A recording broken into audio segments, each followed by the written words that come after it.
The Super Delicious Cereal presents The Adventures of Superman. Faster than a speeding bullet. More powerful than a locomotive. Able to leap tall buildings at a single bound. Look, up in the sky. It's a bird. It's a plane. It's Superman. Yes, it's Superman, strange visitor from another planet, who came to Earth with powers and abilities far beyond those of mortal men. Superman, defender of law and order, champion of equal rights, valiant, courageous fighter against the forces of hate and prejudice. As we join him today, no trace has been found of Robin, who so suddenly disappeared from the Lordville Bank. We'll get further details in a moment, but right now, let's get some details from Dan McCullough on those nifty comic buttons. Okay, Dan? You know, gang, after you've followed the adventures of your favorite characters in the funny papers for a long time, why, you feel almost as if you know them personally. You know, as if they're old friends. And that's one reason why those nifty comic buttons are such grand prizes for Kellogg's Pep to be putting out. Because the pictures of your funny sheet favorites are real speaking likenesses. Why, you'd know them anywhere. Like Orphan Annie, for instance, with her curly blonde hair and bright red dress.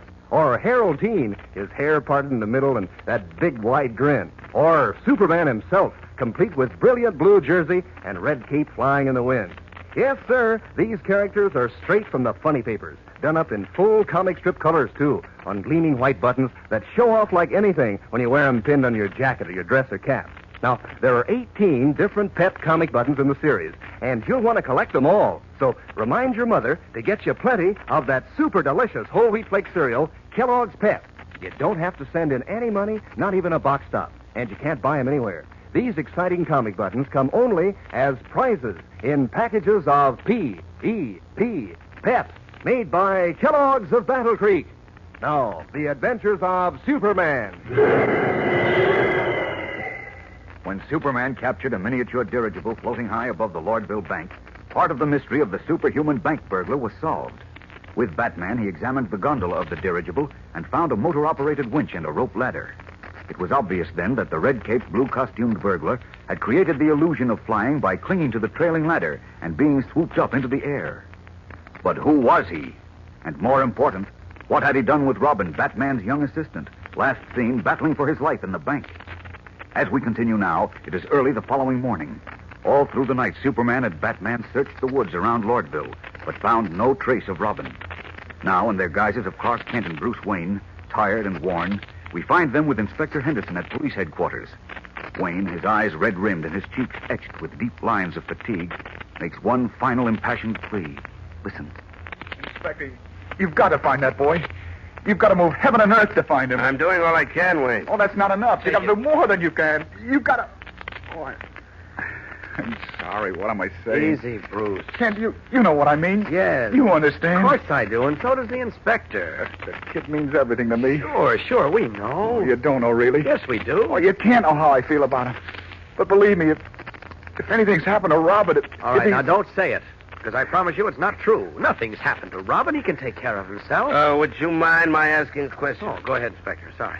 I thought the boy's name was Dick Grayson. Why do you two keep calling him Robin? Robin's just a nickname for him. That's right, isn't it, Bruce?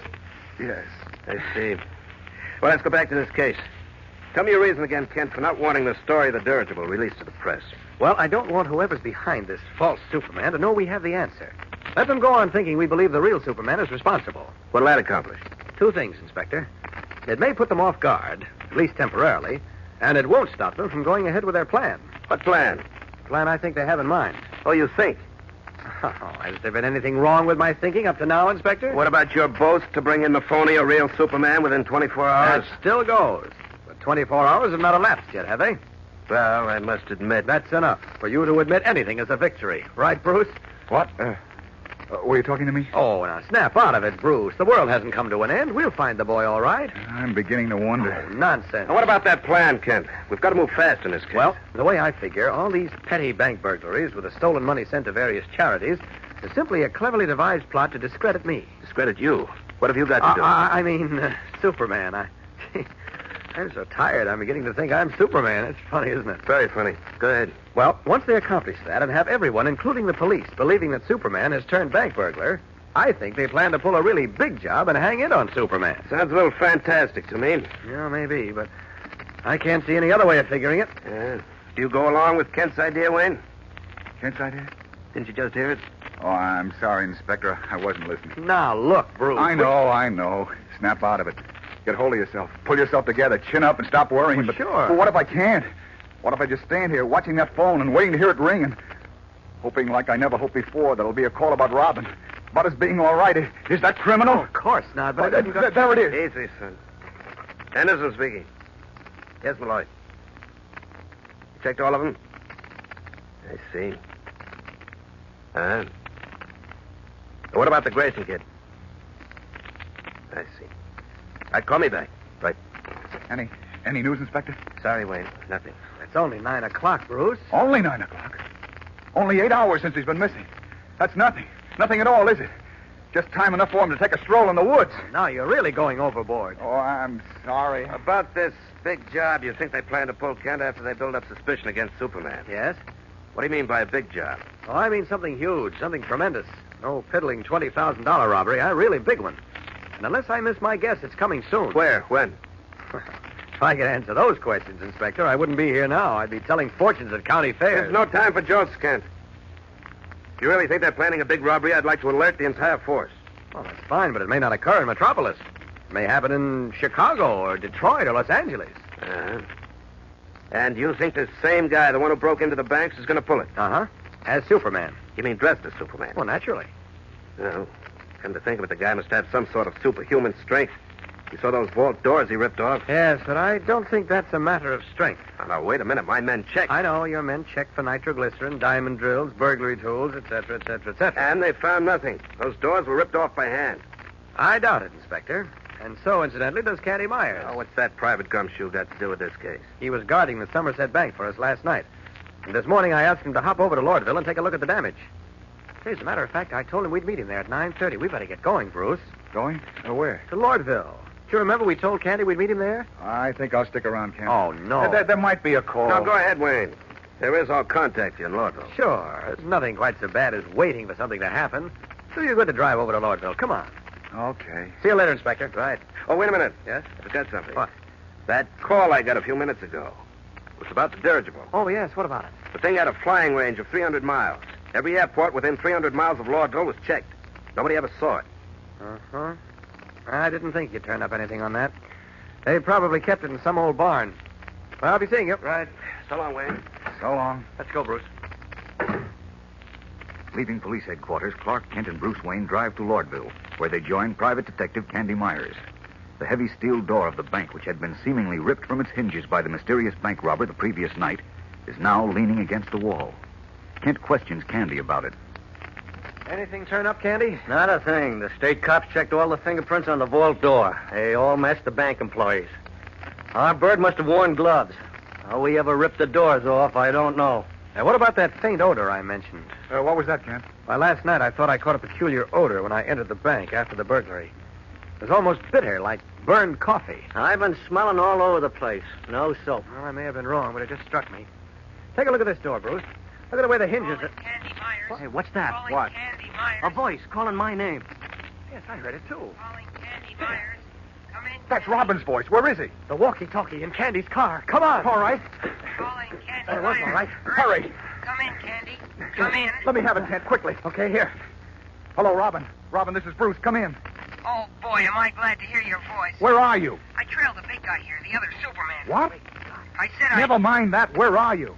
I'm about... Oh, I think they spotted me again. I trailed the guy to their hideout, and they saw me. I got away, but they're looking for me now. Robin, in the name of heaven, where are you? About a mile south of Highway 17A. I can hear them coming through the grass. What town are you near, Robin? Right above the town of... Robin! Robin! Those were shots. I know.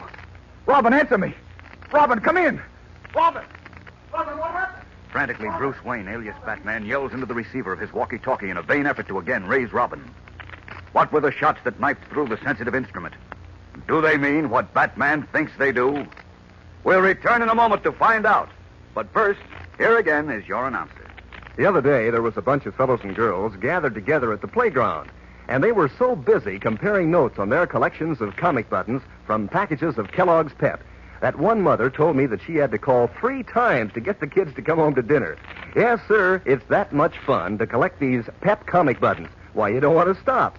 First off, there's the exciting moment when Mom opens a new package of pep so that you can see which button is inside. Maybe it's a brand new one that you don't have yet, like Uncle Walt or Lillums or even Superman himself. Maybe it's a duplicate, and that's even more fun because then you can swap with your pals and still be one more pep comic button on your way toward having all 18 in the series. And, of course, don't miss the thrill of wearing your whole collection pinned on your jacket or your dress or cap for everybody to see. But you know, the best part is these pep comic buttons are so easy to get. You don't send in a single penny, not even a box stop, and you can't buy them anywhere. All you do is to make sure Mom keeps you supplied with plenty of that super delicious whole wheat flake cereal, Kellogg's Pep. Just look inside the package for your exclusive prize. Remember, that's P-E-P, Pep, made by Kellogg's, the greatest name in cereals. Now, back to the adventures of Superman. As we continue now, Clark Kent in his role of Superman, carrying Batman as extra cargo, is streaking above Highway 17A. For almost an hour, they have been searching south of the cement road in the vain hope of locating Robin. But by now, Batman has given up. Oh, it's useless, Superman. We'll never find him. We've been over this ground a dozen times. I'm not looking for Robin anymore. I'm looking for some sign of activity in the tall grass down there. Robin mentioned something about someone sneaking through the grass, didn't he? Yes, but I... Look at that. What is it? Down. I don't see anything. Look. In the grass. Oh, it's a walkie-talkie. Hey, it's Robin's. But... Oh, what are these holes in it? Do you think that... Yes, Wayne. They're bullet holes. Quietly, Superman identifies the 5 or 6 holes in the small radio instrument. There is no need for further explanation.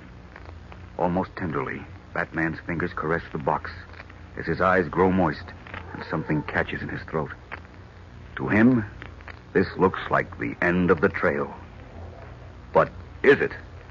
Gang, take my word for it. Tomorrow's episode goes at a mile-a-minute pace, so don't miss it. Tune in, same time, same station, and follow the adventures of Superman. Faster than a speeding bullet. More powerful than a locomotive. Able to leap tall buildings at a single bound. Look, up in the sky. It's a bird. It's a plane. It's Superman. Say, gang, this is Boy Scout Week, a time to think of the good things Boy Scouts are doing these days. For example, they're helping scouts overseas reorganize their troops, and they're helping on community projects here at home. They're working hard in peace as they did in war, our Boy Scouts of America. And also, fellows and girls, be sure to follow the adventures of Superman, brought to you every day, Monday through Friday, same time, same station, by the grand old Kellogg Company of Battle Creek. And for other thrilling adventures of Superman, see your local newspaper. Superman is also a copyrighted feature appearing in Superman DC publication.